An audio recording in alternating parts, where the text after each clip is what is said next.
Salut à tous, j'espère que vous allez bien. On est aujourd'hui en train de connaître un petit rebond sur l'écosystème crypto. On a Bitcoin qui repasse au-dessus des 82 000 dollars, Ethereum au-dessus des 1900 dollars. Et il y a quand même pas mal de bonnes nouvelles autour de l'écosystème crypto qu'il fallait que je vous partage aujourd'hui. Donc on va aller voir tout ça. J'ai quelques graphiques aussi à vous présenter ultra importants, notamment un par rapport à l'or qui est en train de faire des ATH et cette comparaison avec l'évolution de l'or et l'évolution du Bitcoin. Et vous allez voir qu'on est à un point clé qui peut être décisif et qui peut être aligné avec les bonnes nouvelles qu'on a actuellement. En plus de ça, on ira analyser en fin de vidéo une crypto-monnaie ultra intéressante, en tout cas que je trouve ultra intéressante en ce moment pour recharger. Donc si ça vous intéresse, surtout restez bien jusqu'à la fin de la vidéo. Alors comme d'habitude aujourd'hui, on analysera Bitcoin. On va voir un petit peu ce que donne le graphique sur du court terme, sur du moyen terme et même sur du long terme.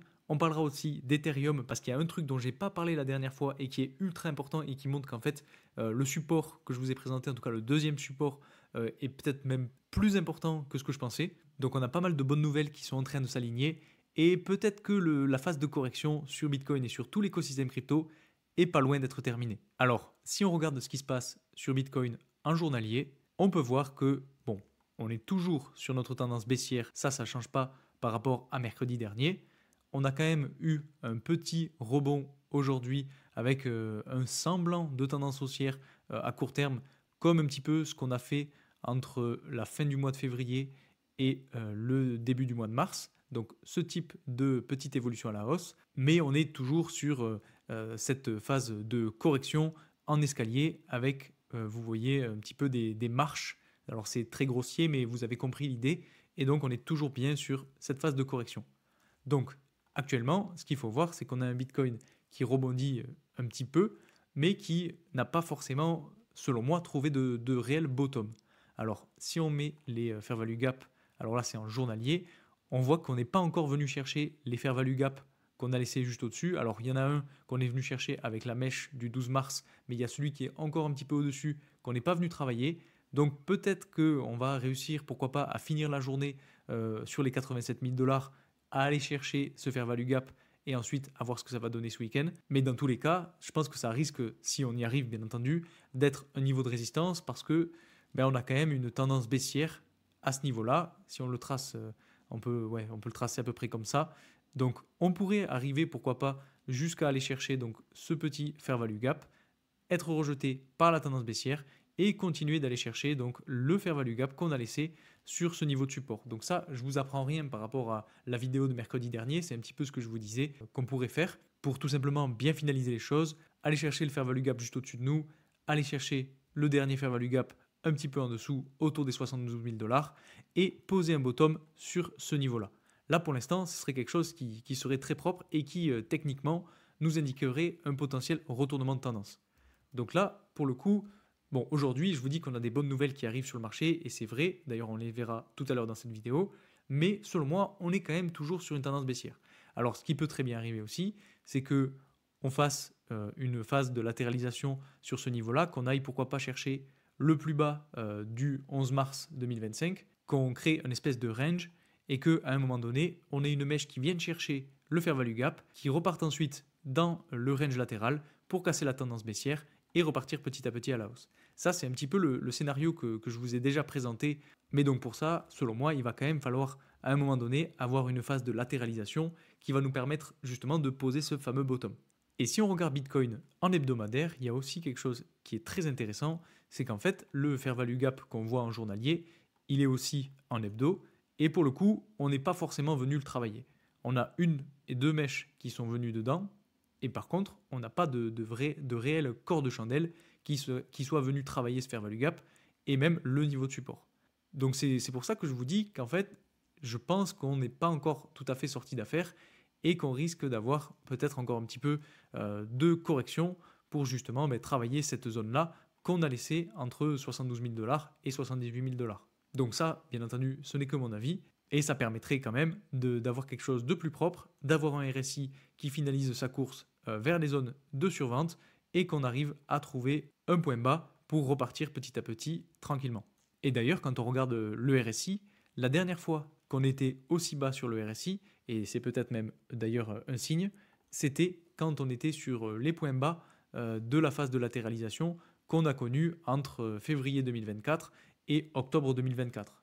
Donc ça peut être un signal qui nous montrerait qu'on serait potentiellement en train de trouver un point bas et qu'on continue finalement de monter en escalier comme on le fait depuis maintenant, j'ai envie de dire peut-être le début de l'année 2023. Il me semble que c'est, ouais, voilà, début d'année 2023. Je vais enlever les fair value gap, voilà, pour que ce soit plus clair.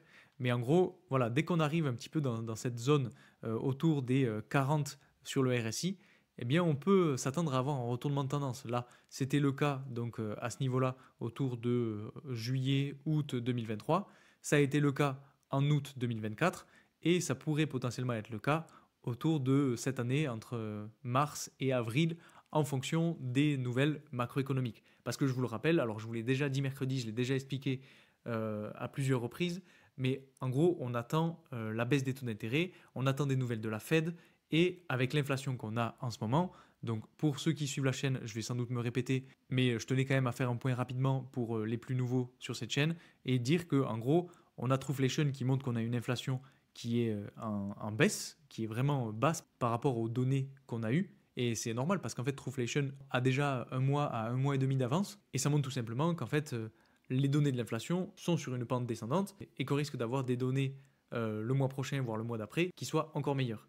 Et si on a des données qui sont meilleures sur l'inflation, ça va pousser la Fed à baisser les taux. Et donc, ça va petit à petit débloquer un petit peu les choses. Et donc, comme on a des bonnes nouvelles en plus de ça qui arrivent actuellement sur le marché, ben, ça peut faire une espèce de cocktail assez explosif qui permettent donc au prix du Bitcoin et aux autres crypto-monnaies de repartir vraiment à la hausse. Et donc en parlant de ces bonnes nouvelles, il y a surtout une nouvelle qui est assez intéressante, c'est que Donald Trump a dit donc sur son réseau social que leur économie allait exploser comme jamais auparavant. Donc c'est un message fort qu'il est en train d'envoyer et tout simplement je pense qu'il y travaille depuis son investiture, même depuis avant son investiture, depuis quelques mois, puisque dans tous les cas lui aussi il a quand même à perdre que les crypto-monnaies et que l'économie en général baisse, puisque comme vous le savez sûrement, il est très actif dans le monde des cryptos, il est très actif dans l'investissement. Enfin ça je vous apprends rien, mais donc ça veut dire que si on a un Bitcoin qui crache, des actifs qui crachent, lui c'est pas bon pour son business, donc c'est pas non plus son intérêt.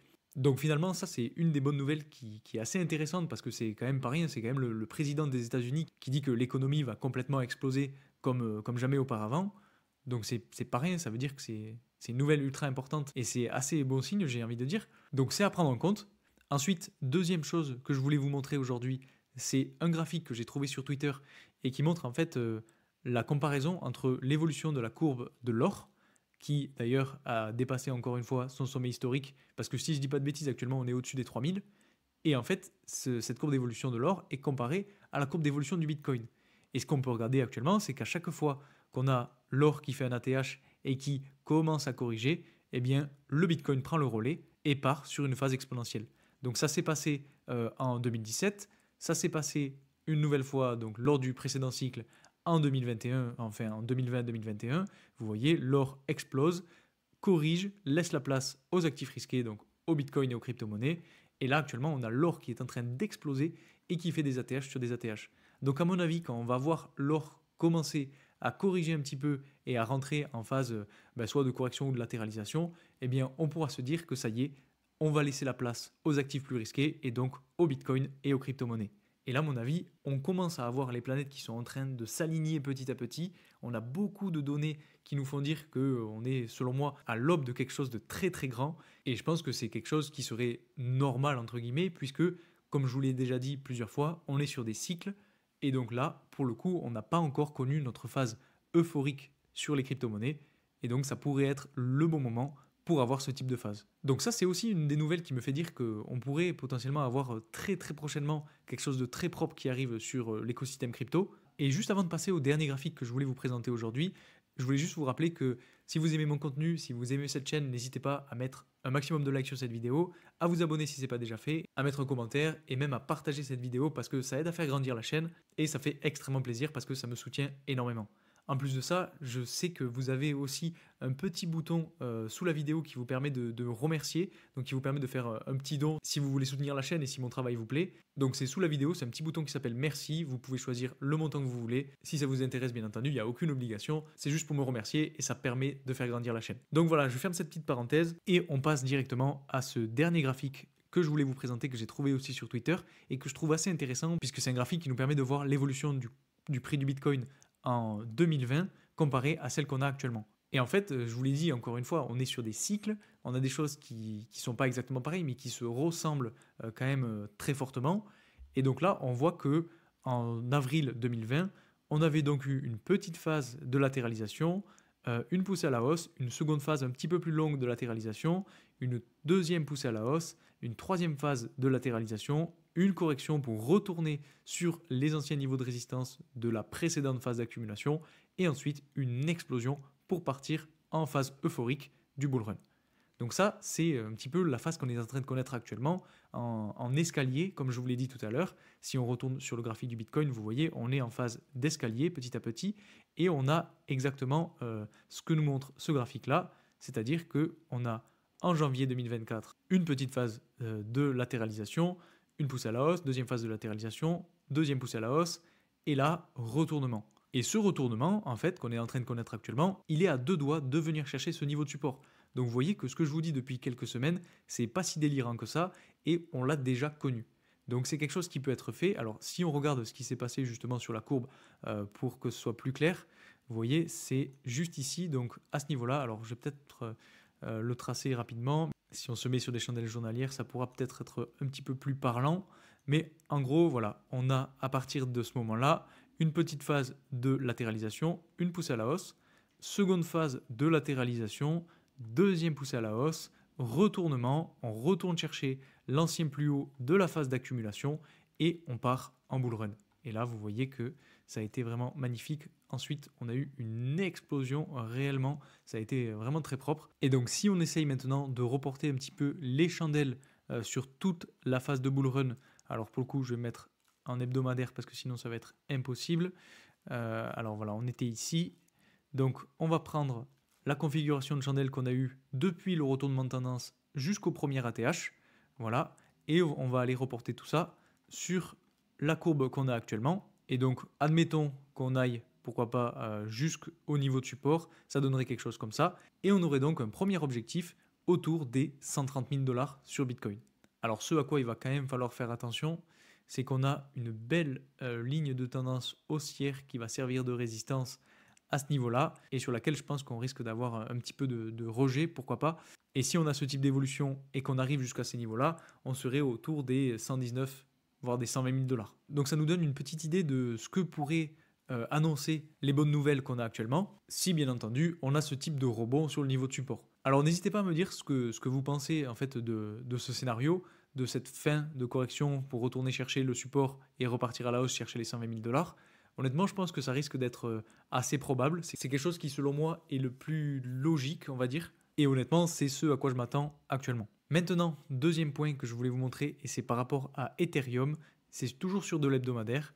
Et là, pour le coup, ce que je ne vous avais pas dit et que je n'avais pas vu, honnêtement, c'est sur les fair value gap, en fait. Quand on regarde en hebdomadaire, on a bien un fair value gap qu'on n'est pas venu combler, en fait qu'on n'est pas venu même travailler sur le fameux niveau de support que je vous ai présenté donc mercredi dernier, et donc ça vient renforcer en fait la notion de support que je vous ai présenté déjà mercredi dernier, et ça me fait dire qu'on pourrait avoir sur Ethereum une petite continuation de la correction pour aller travailler justement ce niveau de support, les fair value gap qu'on a laissé, poser un bottom là-dessus et repartir petit à petit. Et ce serait corrélé en fait avec la fameuse fin de correction qu'on pourrait avoir sur Bitcoin pour aller chercher le support et ensuite repartir.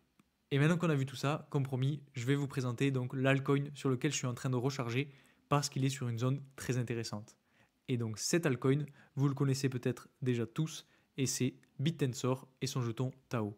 Alors pourquoi je suis en train de recharger actuellement? Eh bien tout simplement, la raison majeure, c'est qu'on est sur un niveau de support ultra intéressant autour des 210 $. C'est un niveau de support qui a déjà bien fait rebondir le prix à plusieurs reprises. Quand on regarde, on a déjà un rebond à ce niveau-là, on a deux petits rebonds à ce niveau-là. Ici, on est allé chercher la tendance haussière et là, on est en train de retourner chercher ce niveau de support. Donc je trouve que c'est plutôt intéressant et ça me fait tout simplement dire qu'on est sur une zone d'achat très intéressante pour se repositionner sur cet actif. C'est une crypto-monnaie qui a déjà fait ses preuves, qui est bien connue, qui est soutenue par une communauté assez puissante parce que c'est une crypto-monnaie qui est liée au domaine de l'intelligence artificielle, Et donc, comme vous le savez, ce domaine-là a déjà fait parler de lui. C'est un domaine qui est adopté, qui propose des solutions. Et la crypto-monnaie Bit&Tensor est une des plus grosses crypto-monnaies de ce domaine-là, qui a beaucoup fait parler d'elle et qui a déjà séduit pas mal de personnes. Donc, je pense que d'aller chercher un prix autour des 210 $ pour Bit&Tensor, c'est déjà très bien si on veut recharger. Autre chose qu'il faut regarder, c'est qu'on a un RSI qui est assez bas, qui est quasiment retourné chercher des niveaux qu'on avait connus lorsqu'on était déjà venu chercher ce niveau de support.